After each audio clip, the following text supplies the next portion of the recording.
Hello everybody, welcome to the top 30 greatest checkmates of all time, and we are at number 10, and we're going down the list, and from here on out they will only be chess games, and they will be awesome games. Now, before at number 11 we saw the late great Bobby Fischer. Maybe we'll see him later on the list, I don't know. But here is someone you may never have heard of. Her name is Valentina Borisenko. This game was in 1968, but before this game she had won several women's Soviet Cups, and she also had chess in the family. Her husband was a master, and her son has since been a candidate master, so a lot of chess in the family. But this game was said to be possibly her best one.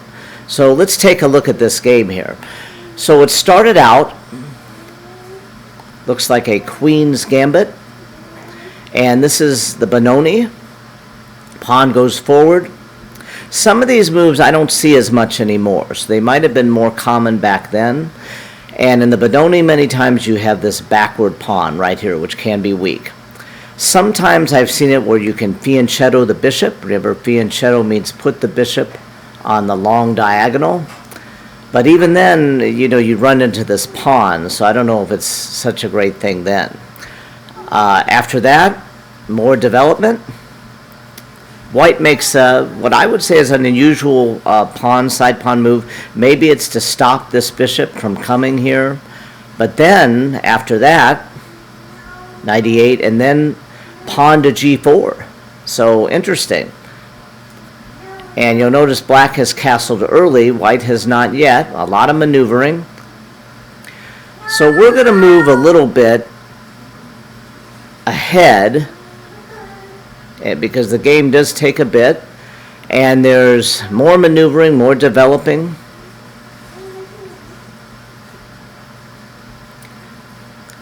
And then here comes a queen move, kind of unusual, going to the spot where you would be castling through. And so if I were playing black, I would think, well, wait a minute, these side pawns are moved up, plus the queen might be coming over here. Kingside attack? Maybe. I might be getting a little bit worried. So after that, king moves up. So now we know we're not castling.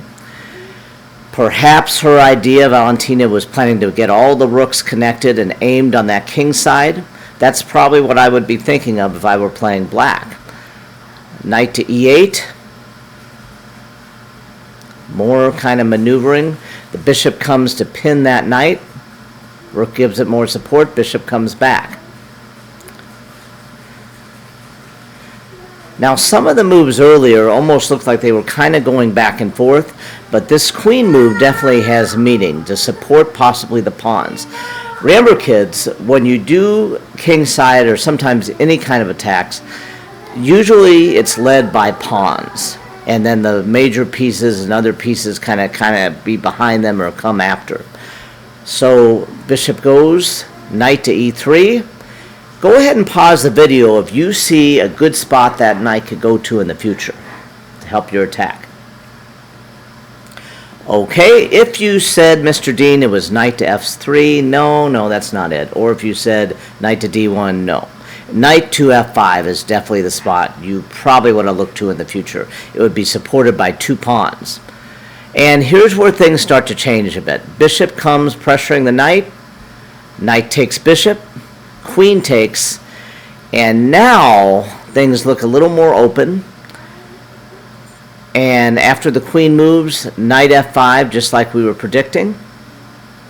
They don't take it. Queen goes back, bishop a5. So I'm going to jump a little bit ahead here, and this pawn moves forward. So we can guess what's happening here. The pawn sort of charging up towards the king, and behind supporting are the rook and the queen. Now, what other piece might come over to help out? Pause the video if you need to, guys. Okay? If you said that it was this pawn might somehow take and find a way, no, you were wrong. That's not happening.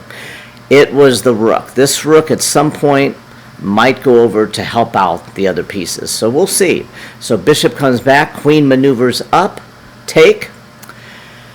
Now here, I would almost think at first the best way to take this would be the G pawn, because with the G pawn, you know, I could open up the rook on that file, but she didn't take with the G pawn. She took with the E pawn. And so if I'm looking at that, I guess if you take with the E pawn, these pawns are all still kind of connected to charge up. So I think that's what she was thinking there. After the E pawn takes, F6. Now, queen moves over. Black kind of crams himself in here just to put all his pieces to defend the attack. There's the move that you would be expecting. And boom, here comes that attack to break in. Now, I don't know, if I were black here, maybe this is what I would be doing. I don't know. I think I would be.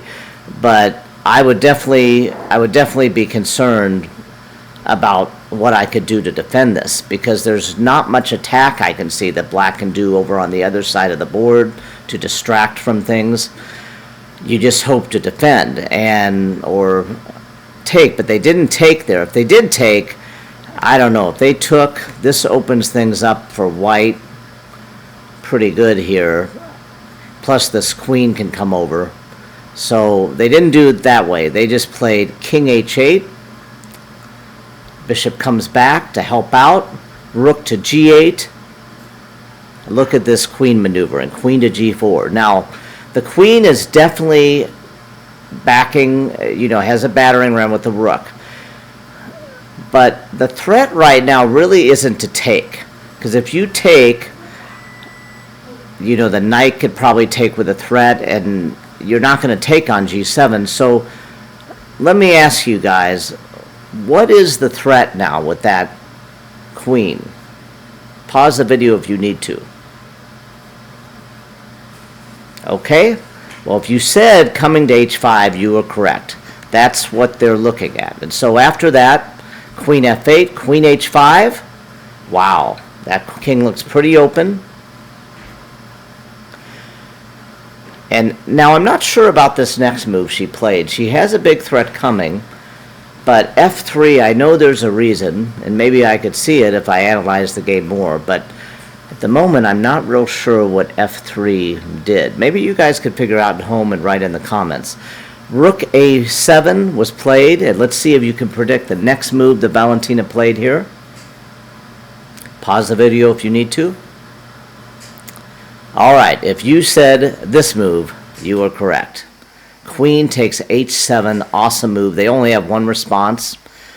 But of course, kids, I want you to remember, they wouldn't play that move just to say, oh, it gets the king out. They want to know what to do afterwards. So try to think of what you would play next. 2 or 3 moves after that. So queen takes h7. King has to take. What would you play here? This is a move that I think I could definitely see right away.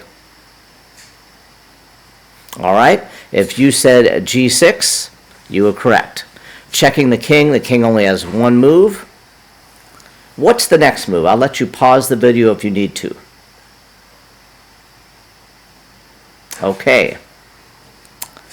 Now, if you want an extra hint to find this next move, I'll give you a hint.